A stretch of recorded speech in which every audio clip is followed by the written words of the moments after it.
Sa daigdig ay laganap, liwanag na sumisikat, salitang buhay ng lahat.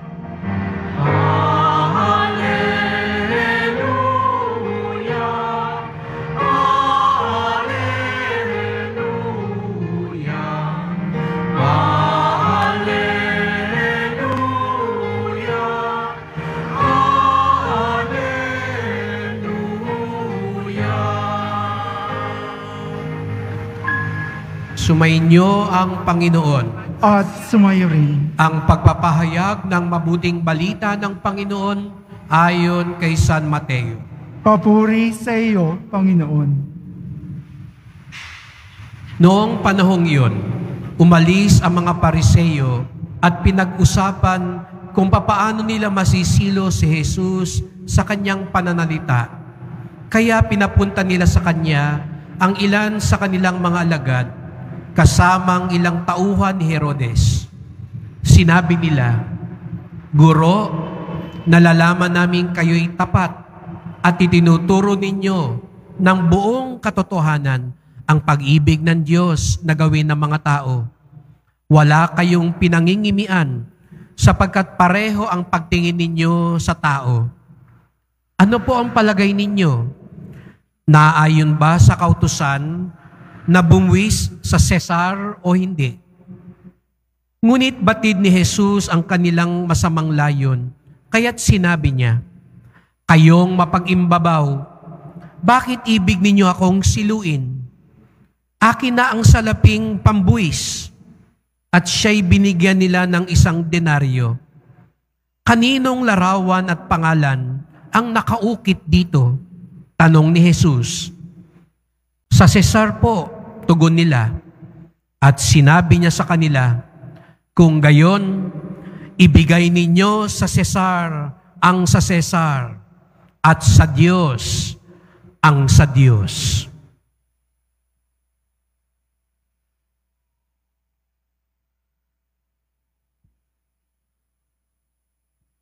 Mga kapatid, ang mabuting balita ng ating kaligtasan. Pinupuri ka namin, Panginoong Hesukristo. Magsiupo muna po ang lahat. Magandang gabi po sa inyong lahat at maligayang pagdating sa tahanan ng ating mahal na pong Jesus Nazareno. Binabati din natin mga kasama natin online, lalo na po mga may sakit, ang mga nag-aalaga sa may sakit at mga kababayan, mga kadeboto natin mula sa iba't ibang panig ng bansa at daigdig na nais sumama sa pagdiriwang ng misa dito sa ating sa Quiapo, sa Basilica Minor at Pambansang Dambana ni Jesus Nazareno. Araw ng linggo, araw ng Diyos, araw ng simbahan, at tayo'y nagkakatipon dahil tayo'y mga anak ng Diyos at gusto nating ibigay ang lahat sa Kanya. Kaya bigyan natin ng papuri, parangal at pasasalamat ang ating minamahal na Nuestro Padre Jesus Nazareno.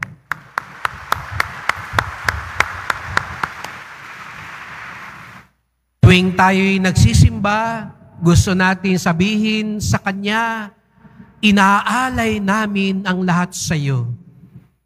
Pinagpapasalamat namin ang lahat sa iyo, sapagkat ang lahat-lahat ay sa Diyos. Tayo ay para sa Diyos." Sabihin mo nga sa katabi mo, "Para ka sa Diyos." Mukhang mahina ah. Sabihin nga natin, "Para ako sa Diyos." Ang para sa Diyos, pumalakpak ng mas malakas.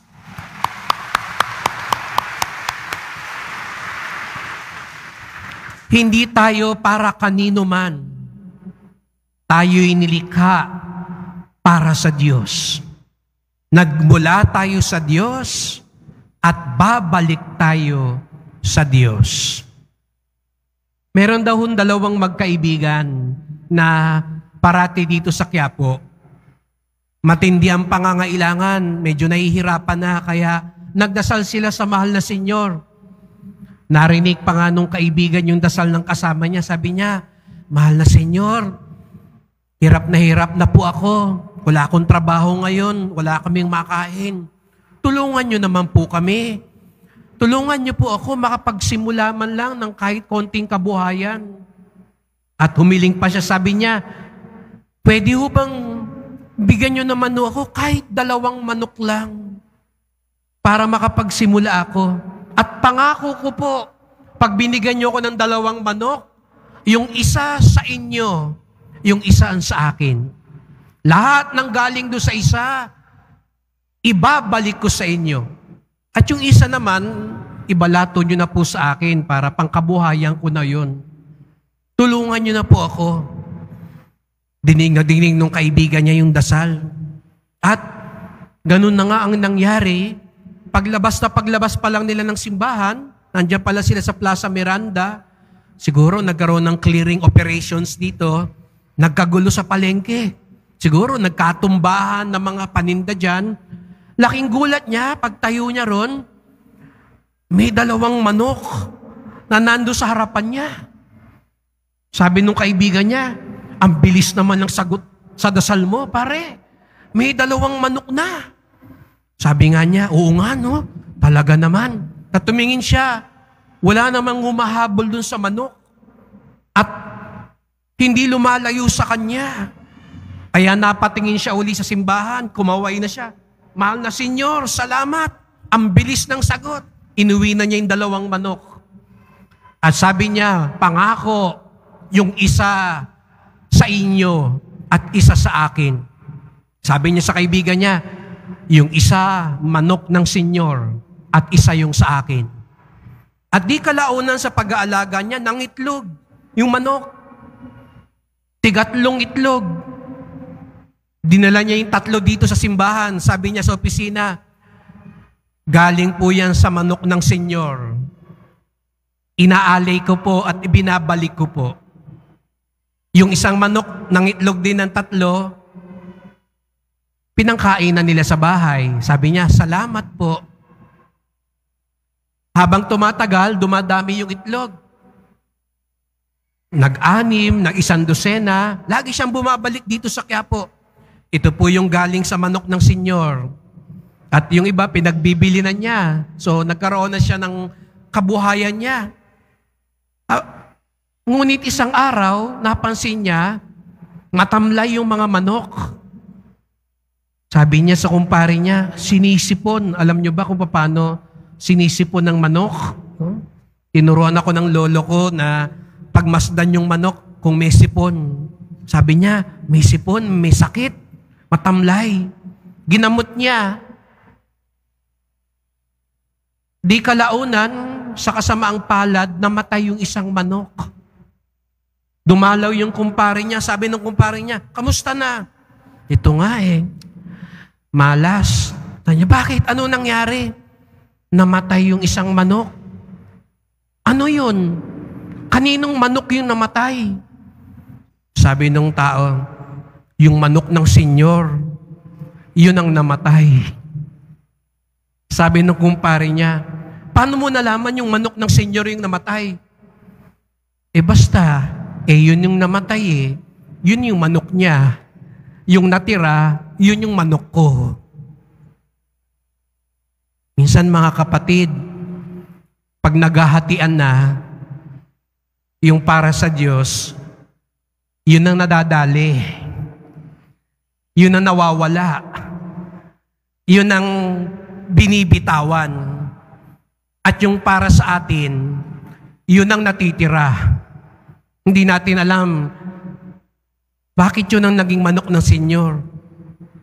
Yun ang namatay Basta yung nabuhay, yun ang sa akin. Ngayong araw na ito, gustong ipahiwatig sa atin ni Jesus Nazareno, hindi ganun ang buhay. Hindi natin pinagpapartihan alin ang sa Diyos, alin ang sa tao. Minsan nakala natin, ganun ang ibig sabihin niya nung sinabi niyang, ibigay ninyo sa Cesar ang sa Cesar at ibigay ninyo sa Diyos ang sa Diyos. Hindi nahati ng Diyos ang buhay natin na parang tinapay. Na ito itong kalahati, ito ang para sa Diyos. Itong kabila, para sa iyo na yan. Wala nang pakialaman Diyos yan. Hindi po ganon. Minsan nakala natin, pinagpaparte-parte. Kaya minsan sa buhay natin, pinagpaparte-parte din natin. Halimbawa, ngayong linggo, itong oras na pagsisimba natin, para sa Diyos to. Magsisimba ako. Pagpapakabait ako sa oras na nagsisimba ako. Pero paglabas ko sa simbahan, oras ko na yon, akin na yon, Lord, mahal na Senyor, tapos na ako sa iyo, naibigay ko na isang oras mo, ako nang bahala sa oras ko. Mula Lunes hanggang Sabado, akin yon. Linggo lang sa iyo, hinahati-hati natin. Yung pera o yung para sa inyo, yun yung ihuhulog ko mamaya. Pero yung natira sa bulsa ko, akin na yon. Kahit saan ko gastusin yon, kahit ipambili ko ng droga yon, kahit ipansuhol ko sa ibang tao yon, kahit gamitin ko sa masama yon, wala na po kayo doon. Akin na yun eh. Hindi po ganun ang partihan. Hindi ganun ang ibig sabihin ni Jesus sa Nazareno. Kaya nga, kung ating iibahin ng kaunti ang sinabi niya, ang ibig niyang tukuyin, ibigay mo sa Diyos ang para sa Diyos. Ibigay mo sa tao ang para sa tao. Ulitin ko po, ibigay mo sa tao ang para sa tao at ibigay mo naman sa Diyos ang para sa Diyos. Pero ang nakakalungkot po mga kapatid, minsan, nadya-jumble natin, napapagbaliktad natin, ibinibigay natin sa tao ang para sa Diyos at ibinibigay natin sa Diyos ang para lang sa tao. Aminin, minsan, yung para sa Diyos, parangal, paggalang, pagsunod, yun yung ibinibigay natin sa tao. Kaya naman tuloy may mga taong nagdidiyos-diyosan. Kasi nga, kinukuha nila ang para sa Diyos. At ang mas nakakalungkot, ibinibigay din natin sa kanila ang para sa Diyos. Kaya tuloy may mga taong kung pumatay na lang, ganun na lang, walang paggalang sa buhay ng tao. Kung umalipusta, kung magmura, kung laitin mo, maliitin mo ang tao, ganun na lang. Kasi nga, pakiramdam mo, ikaw ay parang Diyos.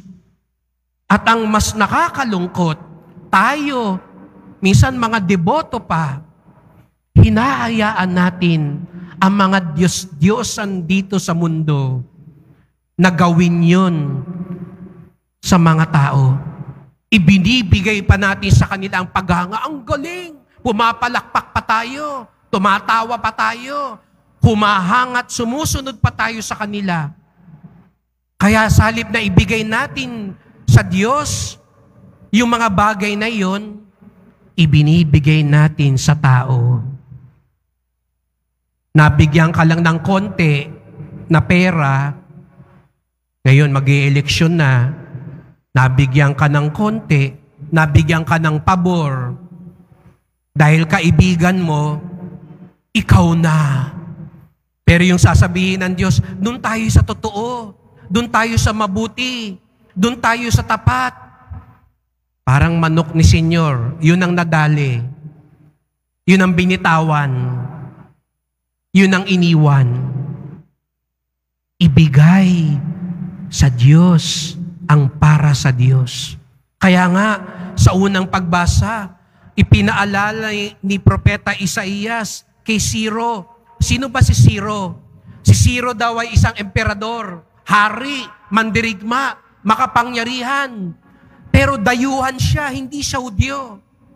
Pero laking pagtataka na sa kanya ibinigay ng Diyos ang kapangyarihan. Siya ang nagpabalik sa mga Hudyo sa Israel. Siya pa yung naging kasangkapan para itayo uli ang templo. Opo, makapangyarihan si Ciro. Mananakop si Ciro. Pero anong sinabi ng Diyos sa kanya sa huli? Oo, malakas ka, magaling ka, pero iisa lang ang Diyos, wala nang iba pa. At tandaan mo, hindi ikaw ang Diyos. At yun din ang gustong sabihin sa bawat isa sa atin. Oo, matagumpay ka, nasa posisyon ka, mayaman ka, nasa taas ka ngayon, pero hindi ikaw ang Diyos. Iisa lang ang Diyos, wala nang iba pa. Kaya wag mong kunin ang para sa Diyos. Ibigay sa Diyos ang para sa Diyos. Ibigay sa tao ang para sa tao. At ang ikalawang mas nakakalungkot, bukod sa pinagpapalit natin, yun nga, ibinibigay natin sa Diyos yung para sa tao. Yung para sa tao, hindi natin, no? Di ba? Pag sa tao, pwede mong sundin o hindi yung tao. Pwede mong pakinggan yung tao o hindi. At minsan, ganun din ang ginagawa natin sa Diyos. Pag iba na ang humahatak sa atin, pag pera na ang pinag-usapan, yung para sa Diyos, naiiwan na. Pag politika na, barkadahan na, tawag na ng samahan, pamilya, parang manok na naman ni Senyor, pasensya na, ikaw ang nadali, ikaw ang naiwan, ikaw ang nilaglag. Yung para sa Diyos, ang ibinigay natin para sa tao lang. Huwag sana nating pagpalitin. At ngayong araw na ito, ipinagdiriwang din natin ang kapistahan ni San Juan Pablo Ikalawa, isang matapang na Santo Papa. Lagi din siyang tinutuligsa. Alam nyo ba itong talatang ito sa Biblia? Paborito ito ng mga politiko. Kasi lagi nilang sinasabi ito, pagpakiramdam nila, nagsasalita na ang simbahan. Tumutuligsa na ang simbahan. Namumuna na ang simbahan. Sasabihin ng mga namumuno, sabi ni Jesus sa Nazareno, ibigay sa gobyerno ang para sa gobyerno. Ibigay sa tao ang para sa tao. Ibigay sa Diyos ang para sa Diyos. Kayong para sa Diyos, magsimba na lang kayo. Magprosesyon na lang kayo. Magrosaryo na lang kayo. Huwag na kayong makikialam sa iba. Ba't ba ang ingay-ingay ninyo? Dapat para lang kayo sa Diyos. Pero alam nyo ba bakit nagsasalita ang mga katulad ni San Juan Pablo Ikalawa? Katulad ng ilang mga pari at mga obispo at mga katoliko? Dahil kapag nakikita din natin na hindi ibinibigay sa tao ang para sa tao, abay dapat magsalita tayo. Karapatan ng tao, hindi na naibibigay sa tao. Nawawalan ng galang na, sabi ko kanina, sa buhay ng tao. Naghihirap na ang tao dahil yung dapat ibigay na pangkain, ibinubulsa. Yung dapat ibigay na katarungan, hindi binibigay, ipinagkakait. Ibinibigay lang ang katarungan sa nakapagbabayad, sa mga nakakakuha ng mayayamang abogado at mahuhusay magsalita. Kapag yung pabahay, yung pangkain, yung para sa kabutihan ng tao, hindi na ibibigay sa tao, ang tunay na deboto, nagsasalita din. Dahil hindi tayo mapapalagay, dahil hindi rin nangyayari yung gusto ni Jesus sa Nazareno. Dahil ulitin ko, anong sabi ni Jesus sa Nazareno? Ibigay sa Diyos ang para sa Diyos at ibigay sa tao ang para sa tao. Kapag hindi din na ibibigay sa tao ang para sa tao, Ang tunay na Kristiyano, tumitindig, nagsasalita, dahil alam niya, hindi yon ang gusto ni Jesus Nazareno. Kaya mga kapatid, sa misang ito po yung mga ipagdasal natin na sana ibigay natin sa Diyos ang para sa Kanya. Huwag ho kayong matakot. Akala natin minsan pag nagbigay tayo, di ba? Ang pangunawa ng tao, pag nagbigay ka, nababawasan ka, nauubusan ka, nawawalan ka. Totoo siguro yun pag sa tao. Dahil pag nagbigay ka sa tao, may nawawala sa'yo. Pero mga kapatid, sa Diyos, pag ibinibigay natin sa Diyos yung oras natin, yung pagsunod natin, yung pagpaparangal natin, yung pasasalamat natin, alam nyo ba, walang nababawas sa atin. At huwag niyong isipin na may nawawala sa Diyos pag hindi natin siya binibigyan. Siguro tayo, pag hindi ka binigyan, hindi ka nadadagdagan. Pero ang Diyos, sa totoo lang, hindi niya kailangan yung binibigay natin. Pag hindi ka nagsimba, hindi kawalan sa Diyos yun. Kawalan yun sa iyo. Pag hindi ka nagpasalamat, baliwala yun sa Diyos. Tayo siguro magtatampo pag hindi nagpasalamat sa iyo ang kapwa mo. Pero pag hindi tayo nagpasalamat sa Diyos, hindi maargabyado ang Diyos. Tayo pa ang maargabyado dahil hindi tayo nagpasalamat. Dahil yung ibinibigay sa atin, ibinibigay natin sa Diyos, alam nyo, ganun kabait ang Diyos. Yung ibinibigay natin sa Diyos, para pa rin pala sa atin. Kaya huwag kayong matakot.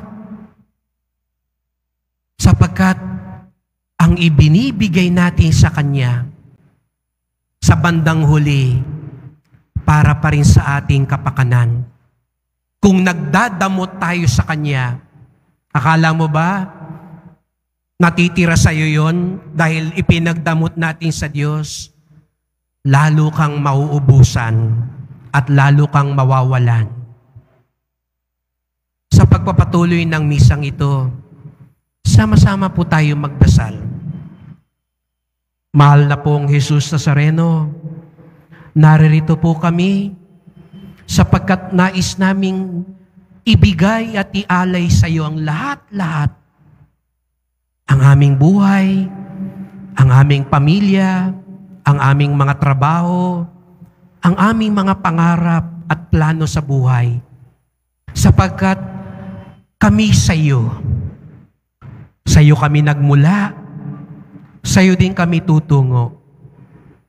Patawad po kung minsan ibinibigay namin ang para sa iyo, ibinibigay namin sa tao. Mas sumusunod kami sa tao. Mas kumikiling kami sa mundo. Nabubulagan kami sa tukso ng pera, kapangyarihan, samahan, at ano pang impluwensya ng mundong ito.